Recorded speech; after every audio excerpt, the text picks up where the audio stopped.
What's going on? Welcome back to Financial Journey. So today when I talk to you about Palantir, give you a quick overview of some of the data points, break it down on what has been really influencing it and where it might be heading next. Before getting to any of that, make sure you guys hit that thumbs up. And with that, let's get right to it. So Palantir is down 2.96% pre-market. It did have a dip just shy of roughly around $65. Much of the broader market is pulling back because of, as far as this goes, good data. So you have non-farm payroll coming in better than anticipated. So 256 versus the 200 forecast. Then you also have unemployment 4.1 versus 4.3, the forecast. So essentially, when it comes down to this good data, it shows that the economy is strong, labor market is improving. Downside of this, which the market is taking as a downside, is the fact that we might not see rates cut like anytime soon. Because why do you need to cut rates essentially if data is coming out better than anticipated? So that's what's kind of spooking much of the broader market, in my opinion. I think that's just absolute insanity, similar to what happened in like beginning 2024, where the market only cared about rate cuts. Any good data, the market went down. It is completely inverse. Doesn't make sense whatsoever. So in my opinion, I think this pullback today is unjustified and there will be a buy the dip moment. And even myself, I did sell some $69 puts only because I want to buy Palantir and I wanted to get some additional premiums. So Palantir, in my opinion, is a screaming buying opportunity. A lot of different attributing factors why Palantir has been going down, none of which is because of their actual day-to-day operation.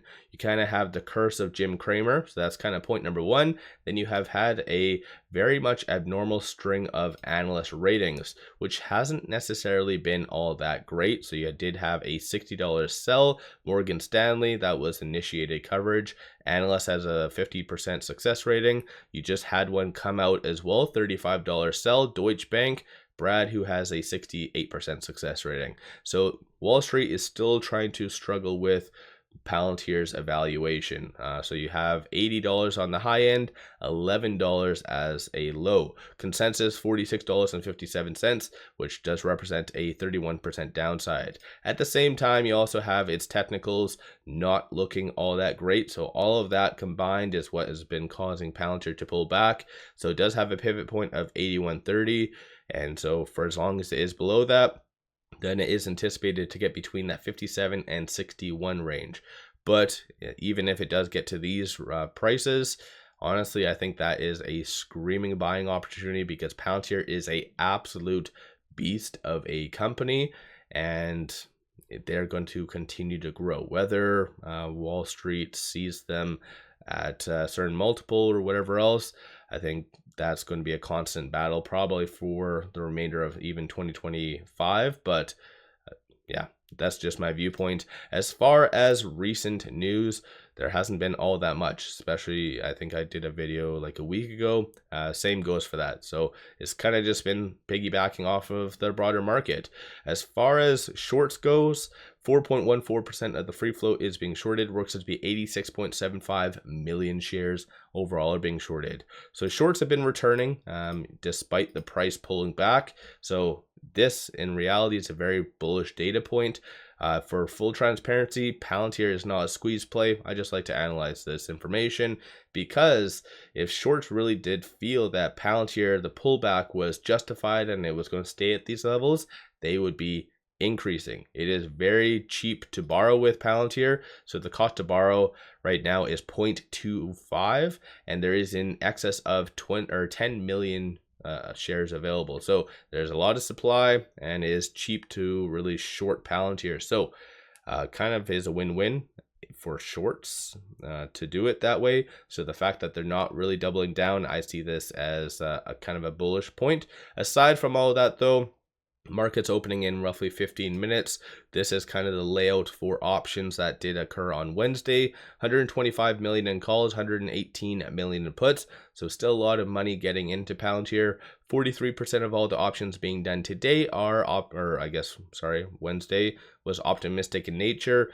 And there is a consensus for it to be roughly around that $75 range. So that's what the bulls are anticipating. And then the bears are anticipating for it to be sub roughly $65 to $63. So a little bit more downside anticipated based on that, but you still have at the same time big money really getting behind Palantir. So these are all the transactions occurring on the secondary market above $100,000. So a little bit more than the norm. So that's, again, something to kind of keep in mind. A lot of stocks across the board have been getting somewhat reduced volume. So the fact that Palantir is getting the volume it is definitely something to take note of. With it right now at $66.10, it is trading between this S1 and this S2. So 63.82 is going to be that next strong support. And that's kind of what the bears are anticipating for it to get roughly around. Flip side, 68.27 is going to be that kind of pivot point. So next resistance point for Palantir. I don't see that being touched today. You might see a run to that general area, but I don't see it being broken above. Flip side, bears, that's where they were kind of anticipating for it to get to close to that pivot point of 75. So let me know your thoughts on Palantir in the comments below. Are you buying the dip? Are you selling? What have you been doing? Aside from this though, so the Elliott wave technicals are, like I said, pointing to a little bit lower low.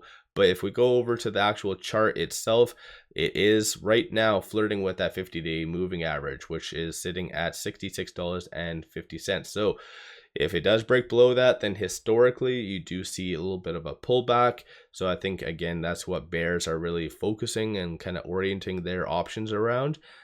So if it does pull back, then you could see roughly maybe around that 51, possibly worst case scenario, if it based on the Elliott wave technicals. So definitely some key points to watch for Friday is for it to close above that 66.50.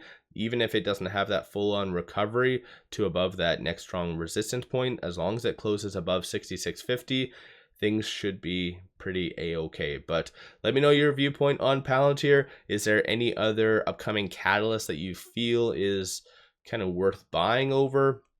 Or do you think it is just more linked to just Wall Street's interpretation of Palantir and as well its technicals? So let me know your viewpoint on that. Don't forget to hit that thumbs up and subscribe. One final thing, pop over to my Patreon where I give buy signals on stocks, options, and crypto. Many of them have been absolute bangers, so pop over there and take a look. With all that, appreciate all of you watching.